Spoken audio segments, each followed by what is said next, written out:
સુરતથી સુરતના ડુમસના દરિયાકાંઠે મોજા ઉછળતા સર્જાઈ રહ્યા છે આહલાદક દ્રશ્યો। જી હા, દરિયામાં 2 થી 3 ફૂટ ઊંચા મોજા ઉછળતા જ સહેલાણીઓ ઉમટ્યા છે। આગામી 3 દિવસ હવામાન વિભાગે ભારે વરસાદની આગાહી આપી છે। દરિયાઈ વિસ્તારમાં આવેલા ગણેશનું મંદિર પાણીમાં ગરકાવ છે। મધ્યપ્રદેશ પર અપર એર સાયક્લોનિક સર્ક્યુલેશન સર્જાયું છે અને સક્રિય થયું છે। માછીમારોને આગામી 5 દિવસ દરિયો ન ખેડવાની સૂચના પણ આપવામાં આવી છે।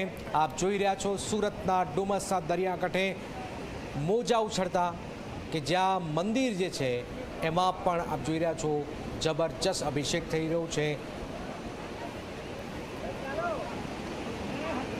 હવામાન વિભાગ દ્વારા સુરત સહિત દક્ષિણ ગુજરાતમાં ભારે વરસાદની આગાહી આપવામાં આવી છે। ત્યારે ઝી 24 કલાકની ટીમ આવી પહોંચી છે સુરતના ડુમસના દરિયાઈ તટ વિસ્તારમાં, જ્યાં આપ જોઈ શકો છો ડુમસનો જે દરિયો છે તે ગાંડો તૂર બન્યો હોય તે રીતના જે દ્રશ્યો છે તે જોવા મળી રહ્યા છે।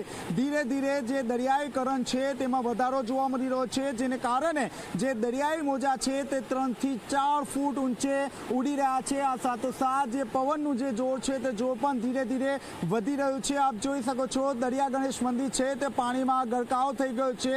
અહીં પોલીસનો ચાપતો બંદોબસ્ત મૂકી દેવામાં આવ્યો છે। કોઈ પણ સહેલાણી આ મંદિર નજીક ન જાય તે માટે પૂરતી તકેદારી રાખવામાં આવી રહી છે। બીજી તરફ હું આપને આ દ્રશ્યો બતાવવાનો પ્રયાસ કરીશ કે નજીકમાં આ તમામ જે દુકાનો આવી છે તે દુકાનોમાં ઉપર તાજપત્તી મૂકવામાં આવી હતી, પરંતુ આપ જોઈ શકો છો જે રીતે દરિયો ગાંડો બન્યો છે ત્યારબાદ આ જે દુકાન છે તે દુકાન પણ ખાલી કરવાની નોબત આવી છે। બીજી તરફ અહીં ડુમસ પોલીસ અને હોમગાર્ડ પોલીસ દ્વારા સતત જે પેટ્રોલિંગ છે તે પેટ્રોલિંગ કરવામાં આવી રહ્યું છે। કોઈ પણ સહેલાણી દરિયાની અંદર નાહવા ન જાય તે માટે પૂરતી તકેદારી રાખવામાં આવી રહી છે।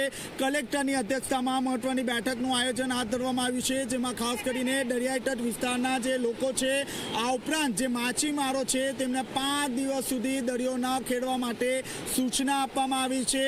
હાલમાં પણ જે દરિયો છે તે ગાંડો તૂર બન્યો છે। સાથોસાથ વાત કરીએ તો હવામાન વિભાગ દ્વારા આવનારા 3 દિવસમાં ભારેથી અતિ ભારે વરસાદની આગાહી આપવામાં આવી છે। ત્યારે તંત્રને અહીં એલર્ટ કરી દેવામાં આવ્યો છે।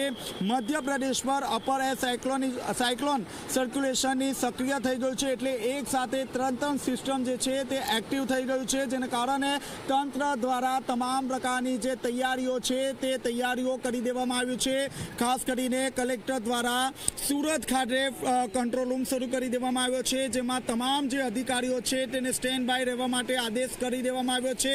દર કલાકનો જે રિપોર્ટ છે તે ગાંધીનગર સુધી પહોંચાડવામાં આવ્યો છે। બીજી તરફ જોવા જઈએ તો જે સુવાલીનો દરિયાઈ તટ વિસ્તાર છે ત્યાં પણ સહેલાણીઓ માટે બંધ કરવાની નોબત આવી છે, કારણ કે હાલમાં જે રીતે આપ દ્રશ્યો જોઈ શકો છો જે દરિયો છે તે દરિયો ગાંડો તૂર બન્યો છે। આ દરિયામાં કોઈનો જીવ ન જાય તે માટે પોલીસનો ચાપતો બંદોબસ્ત અહીં ગોઠવી દેવામાં આવ્યો છે। હાલમાં જે રીતે મોસમ ચાલી રહી છે, હાલમાં વરસાદે વિરામ લીધો છે, પરંતુ જે રીતે દરિયો ગાંડો થયો છે આ જે આહલાદક જે દ્રશ્યો છે તે જોવા માટે ડુમસના દરિયાકાંઠા વિસ્તારમાં હજારોની સંખ્યામાં જે સહેલાણીઓ છે તે સહેલાણીઓ અહીં પહોંચ્યા છે। ભજીયાની સાથે સુંદર જે દરિયો છે તે દરિયાની મજા અહીં માણી રહ્યા છે।